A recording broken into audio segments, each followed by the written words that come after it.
بلا مبالغہ حافظ ابن کثیر رحمۃ اللہ علیہ کی ہر تصنیف ایک علمی شاہکار ہے، مگر ان کا اصل تصنیفی کارنامہ ان کی دو کتابیں ہیں جو دنیا کی بہترین تصانیف میں شمار ہوتی ہیں۔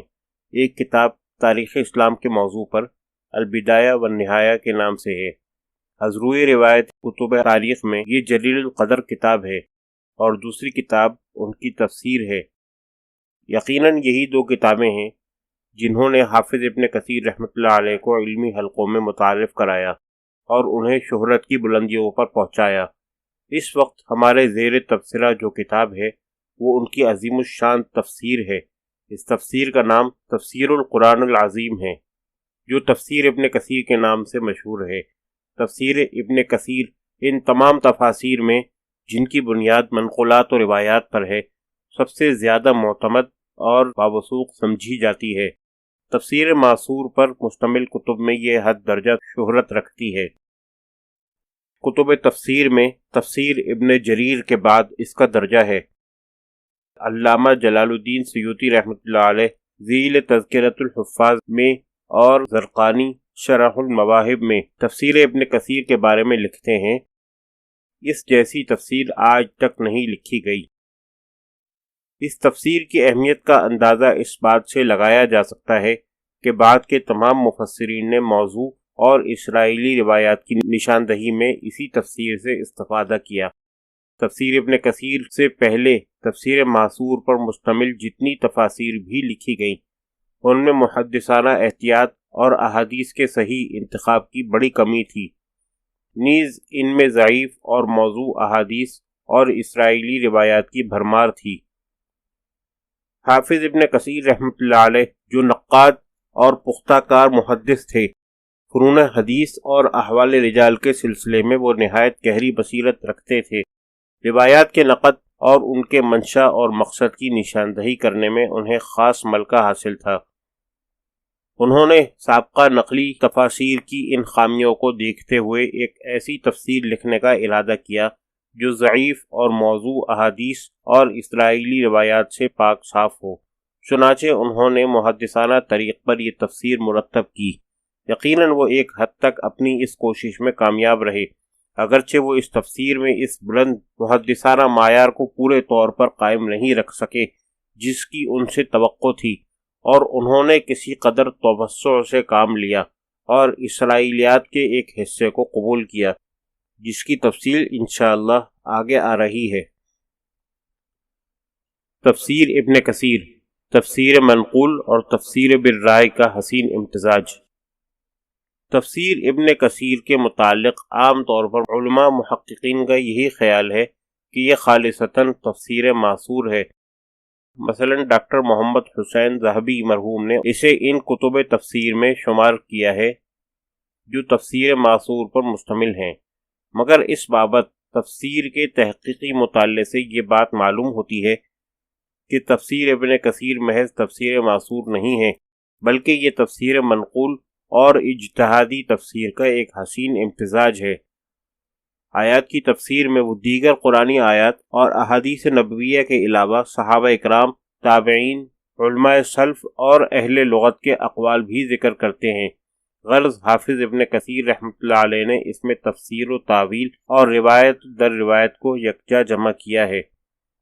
البتہ قرآنی آیات اور احادیث مبارکہ کے ساتھ تفسیر کو انہوں نے اولیت دی ہے۔ احادیث کی اسانید ذکر کرنے کا انہوں نے حد درجہ اہتمام کیا ہے۔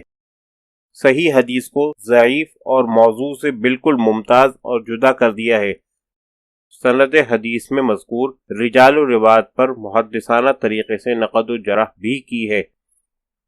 شاید تفسیر القرآن بالقرآن اور تفسیر القرآن بالحدیث کو اولیت دینے اور محدثانہ اسلوب کے غلبے کی وجہ سے عام طور پر یہ خیال راسخ ہو گیا کہ تفسیر ابن کثیر خالصتاً تفسیر منقول ہے، مگر تحقیقی بات وہی ہے جو ہم اوپر بیان کر چکے کہ تفسیر ابن کثیر محض تفسیر معصور نہیں ہے، بلکہ یہ تفسیر منقول اور اجتہادی تفسیر کا حسین امتزاج ہے۔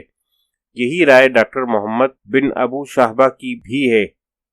انہوں نے تفسیر ابن کثیر کو ان کتب تفسیر کے ذیل میں ذکر کیا ہے جو تفسیر منقول اور تفسیر بالرائے دونوں پر مشتمل ہیں۔ خود حافظ ابن کثیر رحمۃ اللہ علیہ نے بھی تفسیر بالرائے کی اجازت دی ہے۔ فرماتے ہیں اگر کوئی شخص آیات قرآنیہ کی تفسیر میں از روئے لغت کلام کرنا چاہے اور اس کا وہ قول شرع کے ساتھ متصادم نہ ہو تو اس میں کوئی حرج نہیں۔ یہی وجہ ہے کہ کتب تفسیر میں ائمہ سلف کے اقوال نقل کیے گئے ہیں۔ تفسیر ابن کثیر کی ترتیب و انداز۔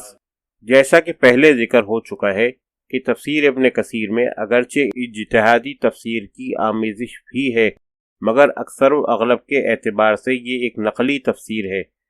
حافظ ابن کثیر رحمۃ اللہ علیہ نے اس میں قرآنی آیات اور احادیث نبویہ کے ساتھ تفسیر میں کافی حد تک احتیاط برتی ہے۔ انہوں نے ممکنہ حد تک کوشش کی ہے کہ محدثانہ معیار قائم رہے اور صرف ان احادیث کو جگہ ملے جو صحیح اور قابل استدلال ہوں اور صحیح حدیث کے لیے ضروری اور ناگزیر شرائط پر وہ پوری اترتی ہوں۔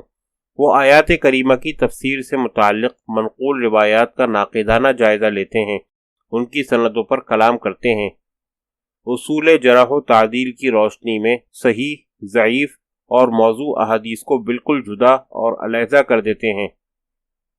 انہوں نے تفسیر کے شروع میں تقریباً 5 صفحات پر مشتمل ایک اہم مقدمہ ذکر کیا ہے، جس میں انہوں نے قرآن کریم اور اس کی تفسیر سے متعلق انتہائی اہم علمی مباحث پر روشنی ڈالی ہے۔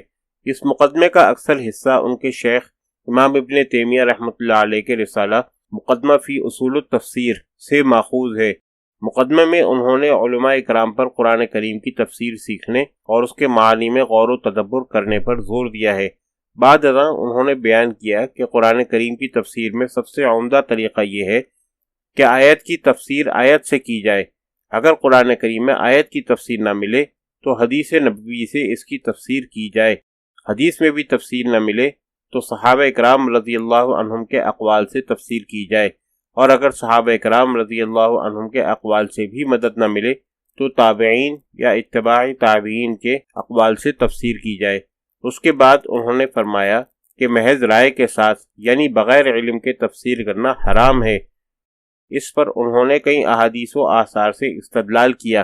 کچھ آگے جا کر انہوں نے فرمایا کہ لغت وغیرہ پر مبنی رائے اگر شریعت کے متصادم نہ ہو تو اس کے ساتھ تفسیر کرنے میں کوئی حرج نہیں۔ اس کے بعد انہوں نے سورہ فاتحہ کی تفسیر شروع کرنے سے پہلے ایک اور مفید اور اہم مقدمہ ذکر فرمایا۔ یہ مقدمہ تقریباً 1.5 صفحات پر مشتمل ہے۔ اس مقدمے کے شروع میں انہوں نے بتایا کہ بقرہ، آل عمران، نساء، مائدہ، برا، رعد، نحل، حج، نور، احزاب، محمد، فتح، حجرات، رحمان، حدید، مجادلہ، حشر، ممتحنہ، صف، منافقون، تغابن، طلاق، زلزال اور نصر، یہ سب مدنی صورتیں جبکہ باقی تمام مکی ہیں۔ بعد ازاں انہوں نے قرآن کریم کے آیات و کلمات کی تعداد میں مفسرین کے مختلف اقوال ذکر کیے۔ اس کے بعد قرآن حکیم کے پاروں اور احزاب کی تعداد بیان کی، پھر لفظ، سورہ اور آیت کے معنی میں اہل علم کا اختلاف بیان کیا۔ آخر میں 2.5 سطور پر مشتمل ایک چھوٹی سی فصل ذکر کی، جس میں انہوں نے امام قرطبی رحمۃ اللہ علیہ کا یہ قول پیش کیا۔ اس پر اجماع ہے کہ قرآن کریم میں کوئی عجمی ترکیب نہیں ہے، البتہ عجمی نام ضرور ہیں، جیسے ابراہیم، نوح، لوط وغیرہ۔ عجمی ناموں کے علاوہ قرآن کریم میں دیگر زبانوں کے الفاظ ہیں یا نہیں، اس میں اختلاف ہے۔ باقلانی اور طبری رحمۃ اللہ علیہم نے اس کا انکار کیا ہے۔ وہ الفاظ جو عجمی زبانوں کے موافق ہیں، ان کو ان حضرات نے توافق لغات پر محمول